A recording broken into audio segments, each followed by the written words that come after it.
Profesör Doktor Celal Erbay hocamızı davet ediyorum. Buyurun Sayın Hocam.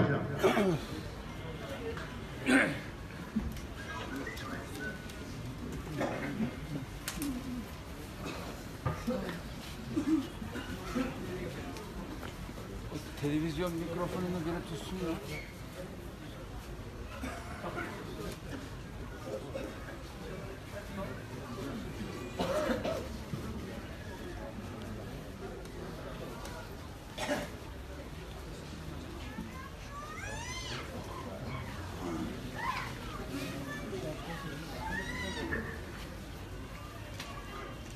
Allah için namaza, Resulullah sallallahu aleyhi ve sellem için salavata